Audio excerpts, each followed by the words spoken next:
Marathon, 26.2 miles, it's a long way, and you hit a wall, it's inevitable, but in the dark moments, you realize what your true potential is.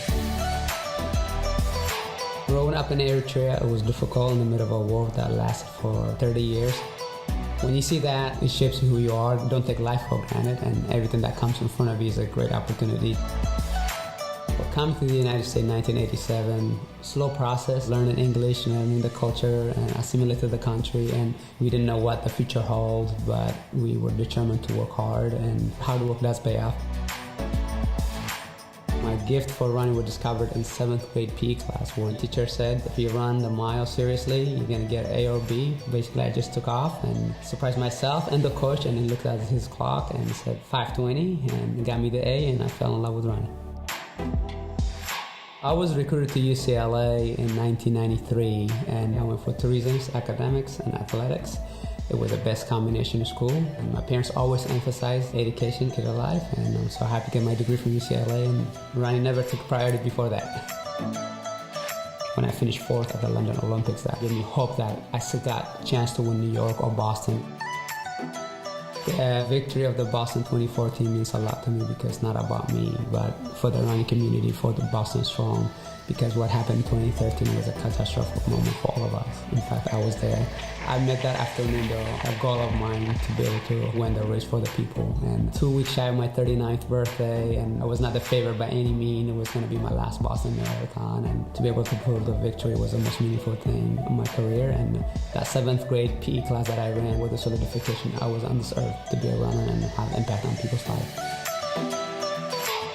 From John Wood and the great basketball coach from UCLA, success is a peace of mind knowing that you have done the best that you're capable of doing. And it's not the medal you win, it's not the victory you have. You have to say, you know what, I finished 10th, but today was my best.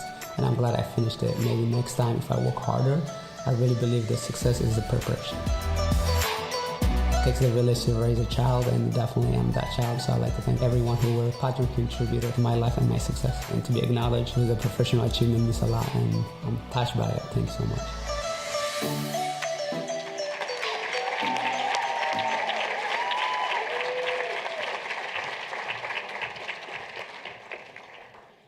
Greetings, Bruin family. My name is Josh Johnson, Bruin class of 98. Got another one? So very honored to introduce my track teammate and friend for the UCLA Award for Professional Achievement. Widely acclaimed as one of the greatest runners of our time, Meb Keflezighi is the only athlete in history to win the New York Marathon, the Boston Marathon, and a place on 4 U.S. Olympic teams.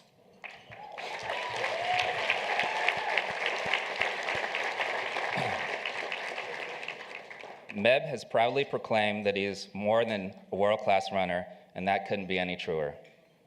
Adding Christian, family man, author, speaker, businessman, humanitarian, and mentor to his list of passionate accomplishments.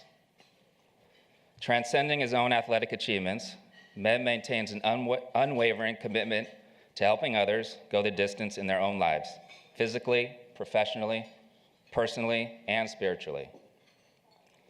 From his humble beginnings in East Africa to his role as a leader in the resurgence of American distance running, Meb is sought after. He's a sought-after motivational speaker and ambassador for some of the world's most prestigious organizations and companies. Retiring in 2017 after countless marathons and crossings of finish lines, Meb oversees the Meb Maintaining Excellent Balance Foundation, committed to promoting youth, health, education, and fitness.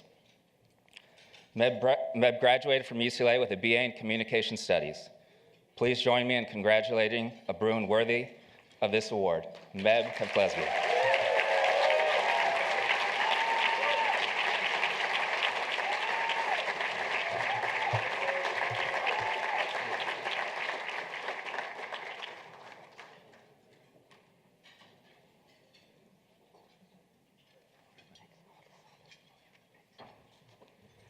Good evening. Thanks, Josh, for that great introduction. It's a great honor to be back at UCLA. Thank you, Chancellor Block and the UCLA Alumni Association Board of Directors for this amazing recognition. I am honored to celebrate tonight with my families, friends, and mentors. Creating the future takes effort, planning, and dedication to personal excellence.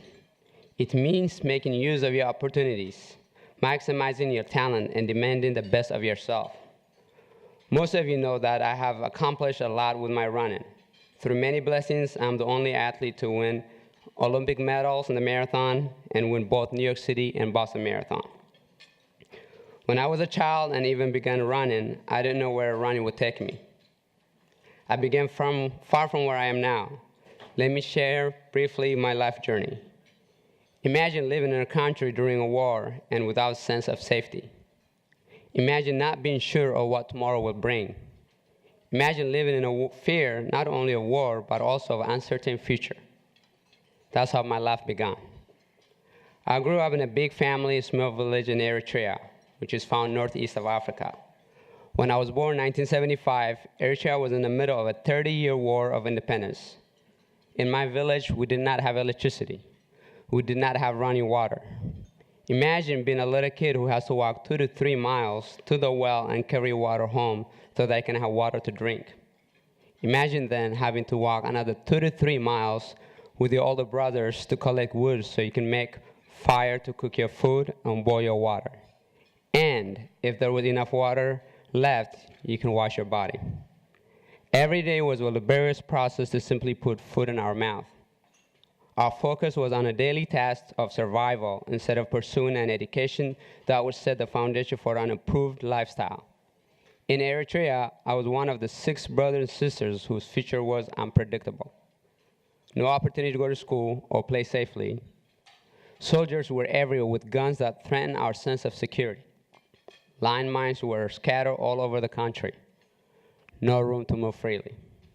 As a child, I witnessed the horrific effect of war. As a child, I was sometimes so hungry that I ate dirt. As a child, I was afraid that my father would be imprisoned or killed unbelieving for the country's independence movement. My family and I faced war, famine, and drought. Survival was difficult, but our parents wanted us more than just survive. My dad was the only one of his 6 siblings to go to school, and he was only able to go to 7th grade education. He studied under the only light in the house, a lantern. Although he never went to high school or college, he's one of the most intelligent people I know. Similarly, my mother never had a formal education, but she's one of the wisest people I know. Our parents understood the value of education and wanted that for their children. They wanted their children to have a better future, waiting for better circumstances to come to them. My dad had to walk over 225 miles to Sudan. We were separated for 5 years. We reunited in Italy and lived there for a year and a half. On October 21st, 1987, my parents and then 7 siblings arrived in the United States. We didn't speak English, so my dad had woke us about 4:30 a.m. to learn English before we went to school. I was dedicated to school and learning English. Life wasn't easy. My classmates made fun of my Italian-style clothes that were tight-fitting. They also made fun of my curly afro, which I wish I could still have. I was shy and didn't have friends. In life and in running, it's not where you start, but how strong you finish. Life, education, and marathon have a lot in common. Life and education are not a sprint, but a marathon. They require a lot of patience. To succeed, in the process, they build character and teach you lessons about humility that define what you are made of. They are not about shortcuts or instant gratification. Some people call my family a classic illustration of the American dream. It is a dream that came with hard work and persistence.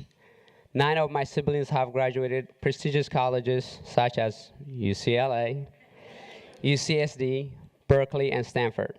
My siblings hold degrees in a variety of fields, including medicine, electrical engineering, business, communication, and education.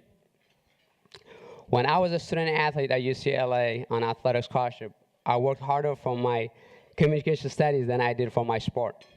I valued education and understood that not everyone has a chance to go to school. Plus, as an athlete, you are just one injury away from being sidelined. Life is full of obstacles. It is your job to overcome the path to the future you want to create. I didn't win every race I enter, but I learned from every race I competed. Creating a future takes effort, planning, and dedication. I always tell people, run to win. It doesn't necessarily mean to win a full race, but it means to make the effort to win in whatever situation you face. It means to get the best out of yourself in all that you do. In order to run to win, you must enter the race. You must develop the necessary skills that make winning possible. You must hold on to your dreams when obstacles are in your path. You must believe you can win when others say you can't. You must get up when you have fallen down. You must work harder, smarter, and stronger to reach the finish line. And in the end, you will achieve your dreams. Thank you so much for this prestigious award. I am so honored to be a Bruin, and may God bless.